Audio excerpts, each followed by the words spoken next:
આપણા શરીરનો એક એવો અંગ છે જેના વગર આપણી જિંદગી કદાચ નોર્મલ ના રહે. આંખ જતી રહે તો આપણે કશું જ જોઈ ના શકીએ અને જે નોર્મલ કામકાજ આપણે કરી શકતા હોઈએ એ બધા જ અટકી જાય છે. એટલે આંખની પૂરી કેર કરવી એ બહુ જ અગત્યની છે. અને જેમ ઉંમર વધતી જાય એમ આંખના ઘણા રોગો છે જે આંખમાં થઈ શકે છે, જેની કેર લેવી, જેનું રૂટીન ચેકઅપ કરાવવું બહુ જ ઇમ્પોર્ટન્ટ છે. જે સૌથી કોમન બીમારીઓ આંખમાં થતી હોય ઉંમરના સાથે એમાંની પહેલી છે મોતિયો.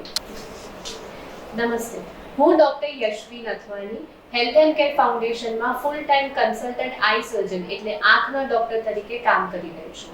મોતિયો એટલે ઉંમર સાથે જે નોર્મલ લેન્સ હોય આંખની અંદર એ જે પારદર્શક હોય એ પારદર્શકમાંથી અપારદર્શક થઈ જાય અને આપણને ઝાંખું દેખાવા માંડે. આજના નવા જમાનામાં મોતિયાની સર્જરી બહુ જ ઇઝીલી થતી હોય છે. 10 કે 15 મિનિટની સર્જરી હોય જે લેઝરથી થતી હોય. 99% કેસીસમાં કોઈ બી ટાંકા પટ્ટી કે ઇન્જેક્શન વગર આ ઓપરેશન થતું હોય છે. મોતિયા ઘણા પ્રકારના હોય છે. જે નોર્મલ મોતિયો હોય ઉંમર સાથે જે આવતો હોય એ સાદો મોતિયો હોય, એમાં યુઝ્યુઅલી કંઈ બહુ વધારે કોમ્પ્લિકેશન ના હોય. કોમ્પ્લિકેશન થવાવાળા મોતિયા એ કોઈ ઊંધો મોતિયો, જે મોતિયો પાછળ આંખની ગાદી જોડે ચોંટેલો હોય.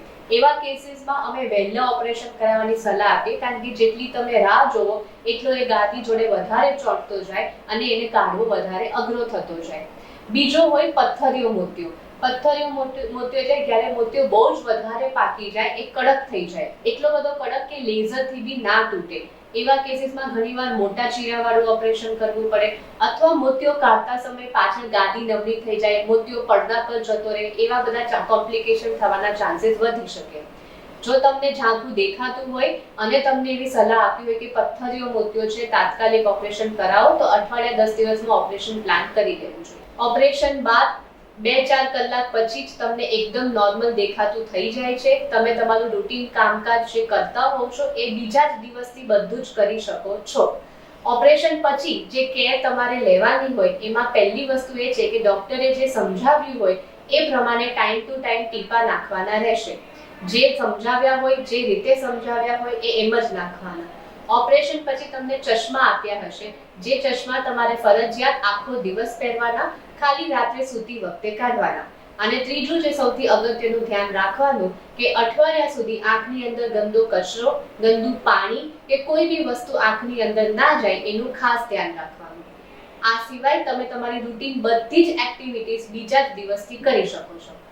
રહી વાત ખાવા પીવાની, ઓપરેશન પછી તમે રૂટીન તમારો જે બી ખોરાક હોય એ બધું જ લઈ શકો છો.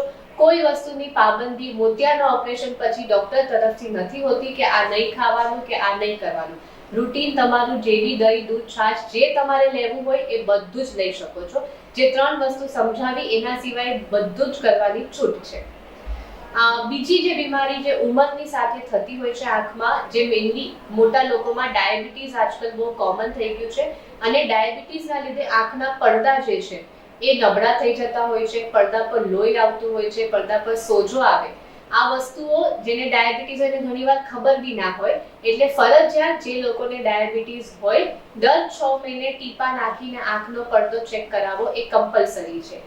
ઘણીવાર અર્લી સ્ટેજીસમાં જ્યારે આ બીમારી પકડાઈ જાય તો તમે તમારું વિઝન બચાવી શકો છો.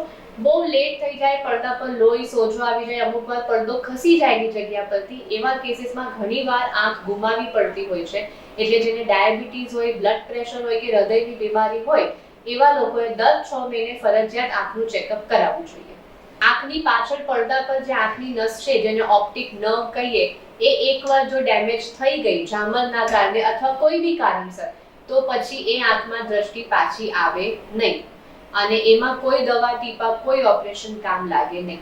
2-3 કારણ છે. એક તો ઝામર છે. જો આંખનું પ્રેશર કોન્સ્ટન્ટ વધારે રહે એ પ્રેશર નસ ઉપર દબાણ આપે, જેના લીધે જે નસના તત્વો હોય એને નુકસાન પહોંચતું હોય. ઘણીવાર વાગવાના કારણે બી એવું થતું હોય છે.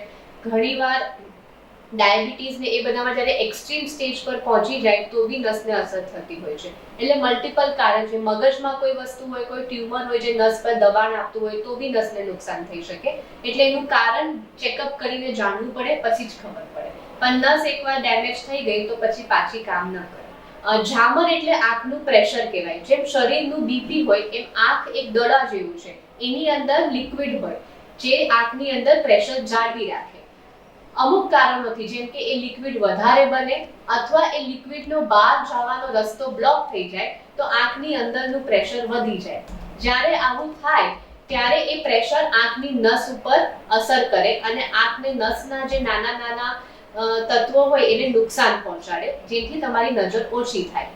ઝામર અને મોતિયો બે અલગ વસ્તુ છે. મોતિયાના લીધે તમને ઝાંખું દેખાય, જે ઓપરેશન પછી નોર્મલ થઈ જાય, પણ ઝામરના લીધે જે નજર એકવાર જતી રહે તે પાછી આવે નહીં, કારણ કે નસ ખરાબ થઈ ગઈ હોય. નસ પાછી કામ કરવાનો આપણી પાસે કોઈ ઈલાજ નથી. એટલે જે લોકોના ઘરમાં ઝામર વારસાગત આવતું હોય એ લોકોએ ફરજિયાત ઝામરની તપાસ દર વર્ષે એકવાર કરાવવાની. જો તમને ઝામર ઓલરેડી છે, તમે ટીપા નાખી રહ્યા છો ઝામર માટેના, તો દર મહિને એકવાર આંખનું પ્રેશર ચેક કરાવવાનું અને દર વર્ષે એકવાર ઝામરના બધા રિપોર્ટ કરાવવાના. જેને ઝામર હોય એનું મોતિયાનું ઓપરેશન થઈ જ શકે છે, પણ તમને ડોક્ટર સલાહ આપે એ રીતે તમારે ઓપરેશન કરાવવાનું રહે.